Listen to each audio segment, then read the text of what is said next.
আমরা কিছুই করতে পারিনি আল্লাহ, রমজান মাসে আমরা কিছুই করতে পারি নাই। আমাদের মতো গুনাহগারকে আল্লাহ তুমি সেই কাতারে শামিল করো।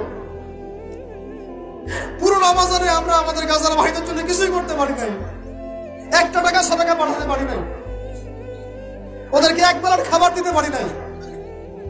রমজানে আমরা কোরআনের হক আদায় করতে পারি নাই, খাস করে তওবা করতে পারি নাই, তাহাজ্জুদ ভালো করে পড়তে পারি নাই, তারাবি ঠিক মতো করতে পারি নাই। রোজা রেখেছি কতটা রোজা রাখার মতো, আল্লাহ যেভাবে তোমার নবী সাহাবীরা আমল করেছিলেন এরকম আমল আমরা করতে পারি নাই।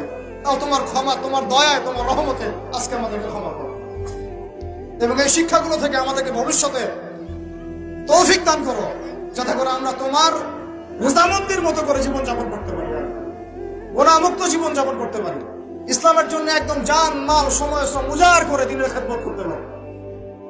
দিন ইসলামকে আল্লাহ পাকের জমিনে আমরা দুর্বল থাকতে দিব না ইনশাআল্লাহ। দিন ইসলামকে আল্লাহ পাকের জমিনে আমরা শক্তিশালী করেই ছাড়বো ইনশাআল্লাহ। দিন ইসলামকে আমরা আল্লাহ পাকের জমিনে বিজয়ী করেই ছাড়বো ইনশাআল্লাহ। এই পথে যারা বাধা প্রদান করবে এদের বিরুদ্ধে আমরা প্রতিবাদ করে তুলবো ইনশাআল্লাহ।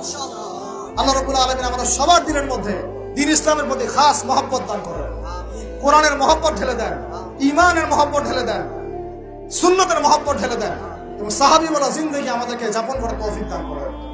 আল্লাহ রাব্বুল আলামিন আজকের এই খুশির দিনে, গুনাহ মাফের দিনে আল্লাহ পাক আমাদের সবাইকে ক্ষমা করে দেন এবং যে ভুল ত্রুটিগুলো আমাদের দ্বারা হয়েছে আল্লাহ পাকের সমস্ত ভুল ত্রুটিগুলো মাফ করে দেন এবং আগামীতে যেন এমন ভুল ত্রুটি না হয়, রমাদানের শিক্ষাগুলোকে নিয়ে পুরো বছর আমাদেরকে জীবনযাপন করার তৌফিক দান করে দেন।